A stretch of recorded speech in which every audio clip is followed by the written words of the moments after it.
Hello and welcome to World Insight. I'm Tianwei in Beijing. We begin today's program with Britain's ban on Huawei. The ban requires all UK telecommunication providers to stop buying new Huawei 5G equipment starting next year, and they must also remove all of 5G kits from their networks by the year 2027. This follows U.S. sanctions, which claim the Chinese tech giant poses a national security threat. Huawei did insist it's far from a threat, urging the UK government to reconsider the ban. It called the move politicized, giving in pressure from Washington rather than actual security concerns. Meanwhile, a British spokesman warns the ban could delay the country's 5G rollout by at least a year. Still, Huawei says it will continue working with the UK to build a better connected Britain.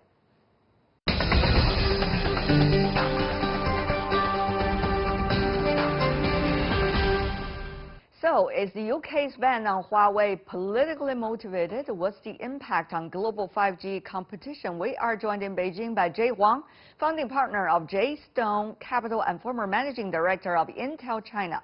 In London, Professor Ian Begg, a professor at the European Institute and co-director of the Durandor Forum of the London School of Economics and Political Science. Professor Begg, so you tell me, is it more politically motivated or for other reasons? I think it is above all politically motivated, but I can identify three overlapping motives in what's been decided by Boris Johnson and his government.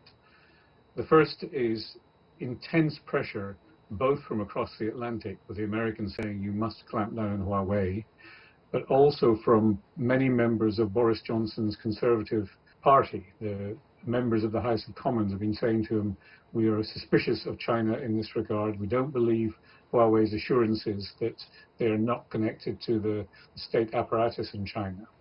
The second motivation, I regret to say, is Hong Kong, because the British attitude to what's happening in Hong Kong has been very negative about China's role. And there's maybe a third motivation, which is more economic than political, and that is a concern not just in the UK, but across Europe with something that's been called in European Commission circles strategic autonomy, being too dependent on a single supplier, in this case Huawei. Now, I don't quite understand this, because it means if we don't use Huawei, we become dependent on other suppliers in Sweden and Finland, Nokia and Ericsson. I think I have to agree with Professor Beck's view. Clearly, it's political motivated because from technology point of view, if anybody suspects Huawei or any telecommunication equipment vendors and network, whether they're secure or not, whether they have a backdoor or not, they can have ways to close so-called backdoors. Because for the telecommunication network, it consists of two parts. One is access network, the other one is a core network.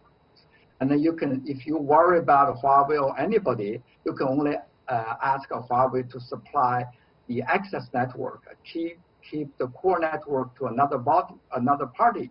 Apparently, this time it's a ban of Huawei and everything. And so I can only draw the conclusion it's politically motivated. I remember earlier the UK has been suggesting that 35% provided by Huawei and the cutting off Huawei from the most strategic areas. Mr. Huang, now obviously even that has been scrubbed away at the latest decision.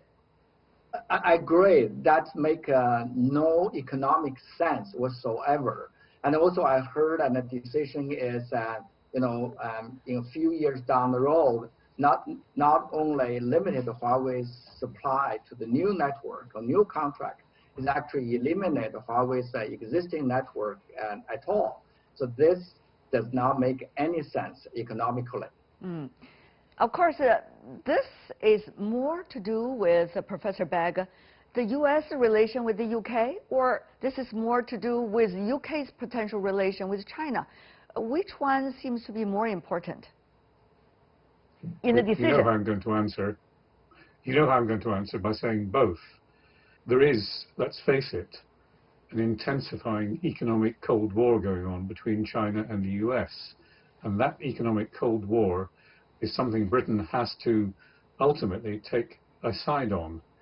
We know the Americans, we're familiar with the Americans, we trade significantly more with the Americans than we do with China, and if it's a straight choice, Britain on the whole is always going to vote for China, for the US. Now, it should not be this kind of binary choice, but this is the political reality of it, and it's what is feeding this pressure coming from the Conservative members of Parliament on Boris Johnson to abandon Huawei, even though we recognize that it's going to have technological costs in slowing down the rollout of 5G. And of course, the Chinese side reacted. According to Ambassador Liu Xiaoming, the Chinese ambassador to the UK, here's his latest quote from his Twitter. If you do not have an independent policy, you have to dance to the tune of other countries. I guess we all know which country is he referring to. He said, how could you claim to be, quote, Great Britain? Professor Begg, how do you think from now on the relation between China and the UK is likely to be regarding not just Huawei, but China's investment in the UK, China-UK cooperation, joint venture, developing markets in the third places, international cooperation? What do you make of the potential? Well, I think we're in a very unfortunate position. It's captured very well in a cartoon in the Times newspaper this morning showing Boris Johnson on his knees in front of a sneering Donald Trump. But the hard economic facts in this are that we depend more on the US for foreign investment than China. Our export markets are more than twice as much the US as they are with China, maybe even as much as 3 times if we get a new trade deal with the US. So the economic interest lies with the US so far and not with China. It's not an easy choice, and Boris Johnson has found himself in a quite impossible position in the middle of this economic Cold War.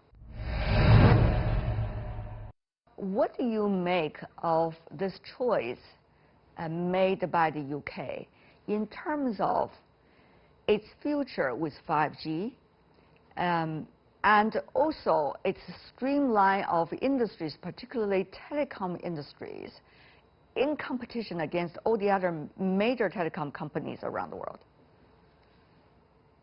I think Huawei is not the sole supplier of 5G networks. Without Huawei, and the UK operators can, use the equipment coming from Ericsson and Nokia. And these two parties, and actually it's a duopoly. Without third parties competing, and we know the UK and the European operators will have to pay much higher price without third party to compete into this dual monopoly and situation. However, as Professor Beck says, and the decision is not based on economic or technology merit. It's primarily a political one. So once you make a political decisions, and I don't think the economic impact would be put into consideration, unfortunately. It is extremely costly to replace one vendor's equipment by another vendor. Not to mention, and the services may be disrupted, and etc. Yeah. Usually, you just say, "I stop using your equipment, but I'll keep your equipment in the network for a very long time." Usually, the warranty is 15 years, and usually the operators let the vendor's equipment in the network and until the warranty expires. On the other hand, Mr. Begg, how should we understand not only this banning Huawei in the UK, but also a series of decisions made by the UK related to how it carves itself about its future, and it carves itself about its relations with the outside world and the structure it wants to deal with the outside world. If I could quote Jim O'Neill, who is the former Treasury Minister under Mr. Cameron, of course, he said this: the impetus to cut ourselves off from China seems to me a bit like weird self-imposed dilemmas that drove Brexit, end of quote. Now, whether you like his comparison or not is one question, but exactly what is the logic now UK is operating in terms of its political decisions, in terms of its geopolitical policies, in terms of its structure to deal with the rest of the world? Many examine it again with this one decision about Huawei. Leaving the European Union fully by the end of this year, trying to decide where its future lies vis-à-vis other parts of the world, seeking comprehensive trade deals, both with the European Union and all the other range of potential trading partners. And it sees the US as by far the biggest prize economically at the moment, because China runs trade surpluses with most parts of the world. The size of the Chinese market for the UK is relatively small compared with European partners. So if you have to make a choice in this economic war between China and the US, the logic of the position that's being articulated is it's in Britain's self-interest to be allied with the country it trades most with, which is the US, rather than China. It's that hard choice that's the basis for this economic dilemma. And if I may just add a footnote on the Huawei equipment, I heard several telecoms leaders last night saying they were relatively optimistic about the 7-year period. They were relieved to find it was 7 years and not an immediate withdrawal of the equipment. They think that's normal replacement cycles. There's a lot of political calculations as well as economic articulations, it seems, at least behind the decision. Having said that, though, what about Huawei, Mr. Huang? You're not insider to the Huawei company, I understand, but to you, a tech person, looking at the tech company facing difficulties starting from last year's China-US trade war, how is Huawei doing? We know that Huawei just came out with the latest first half year 2020 report, suggesting 13.1% rise in revenue in the first half of the year. But if you take a closer look at the numbers, it is still the growth rate down from 23.2% in the first half of 2019. Of course, first half of 2019, geopolitically speaking, is much safer than what it is today for Huawei. So, but the question really is, Mr. Huang, where is Huawei going? Can Huawei still stand still? Well, if you look at the report, Huawei comes out, and it looks so far so good. But as Huawei's report says, this is their own report. It's not audited at all. We need to wait to see, and the UK is the first, maybe European countries and to ban the Huawei 5G equipment. We need to wait to see what about the other companies. And as we all know, Huawei's network business, probably over 50% of them coming from overseas. And if Europe as a whole ban Huawei's equipment, then Huawei has a couple of other choices. One is turning to domestically, and another one is to try to sell their equipment to somewhere else and outside China.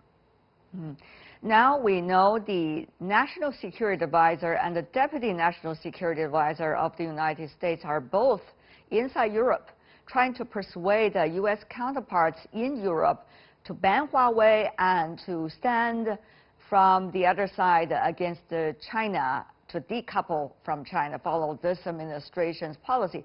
But Mr. Begg, Professor, from your knowledge about the interesting map of the EU, for example, France, Germany particularly, how will these capitals react? And their reactions to the U.S. call to decouple from China, how will that reflect it to the UK in terms of its own nature of policy making? Well, the first thing to say is that Huawei is an extraordinary and innovative company, and there's nothing quite like it in Europe at the moment.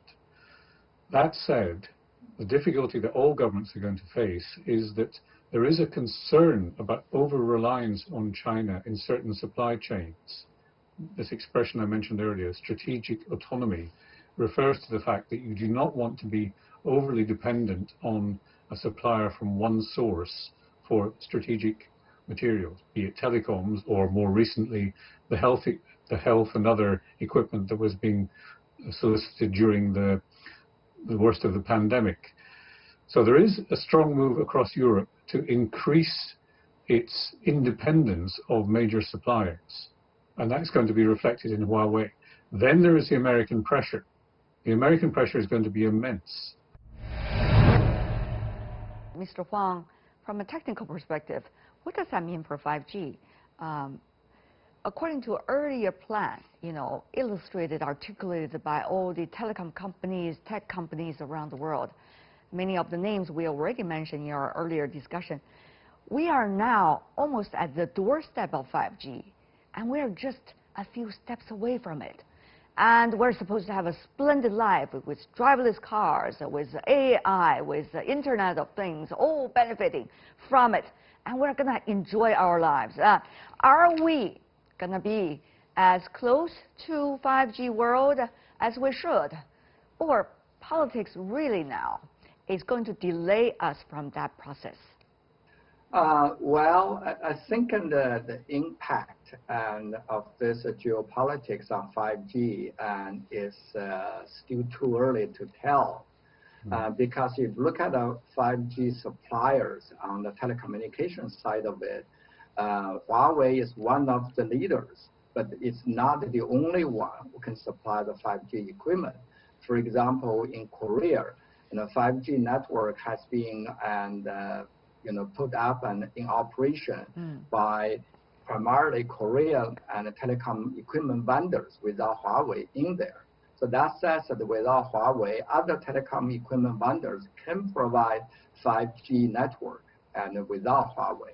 However, we are in a situation, the global supply chains are intertwined and globally. You can ban Huawei. You can use, for example, Ericsson or Nokia's equipment.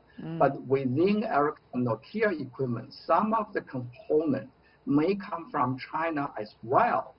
And if we continue going down this path, we're going to see unfortunate situation is one world, two systems. And then you separate out and the whole supply chain.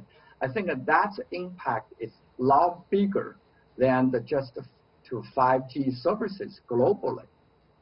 So you're saying, Mr. Huang, that we still do not know whether 5G could be a success if further geopolitics that divide us, particularly having its impact on global supply chain. Is that what you're trying to say? We still do not know whether we can really enjoy 5G anymore.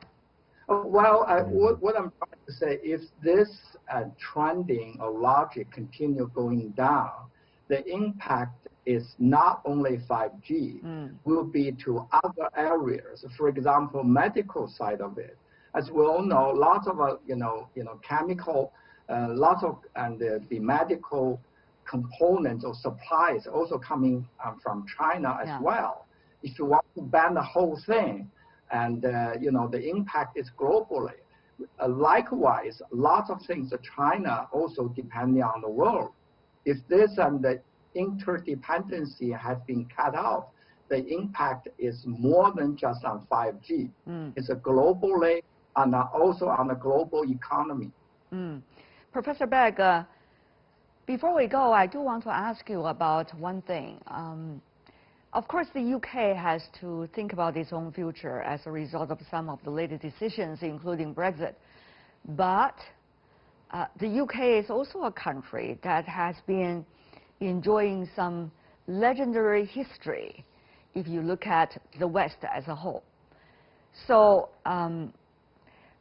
this time, what role will the UK play once we could look at things in retrospect, including this decision on Huawei? Will be very interesting, isn't it, Professor Begg? Very much so. I share Mr. Huang's view that 5G is going to happen. There's no question of that. Business will ensure it happens. It just may be slower and less comprehensive than it might be if there were no frictions arising from the politics. Where the UK goes next is quite uncertain because the draw is from across the Atlantic. What's less clear is how Britain, as a relatively small to middle-ranking international power, is going to engage with the rest of the world after full Brexit. We wait to see how that happens. You know from our previous conversations that I am not in favour of Brexit. I think it's a bad decision. But it's happened, and now Britain is in the process of redefining a global role. Very interesting. Mr. Huang, with a decision made by the UK regarding Huawei, will there be a domino effect? Or will there be just an exceptional case? That would be a very interesting thing to look, isn't it? Yes, and absolutely.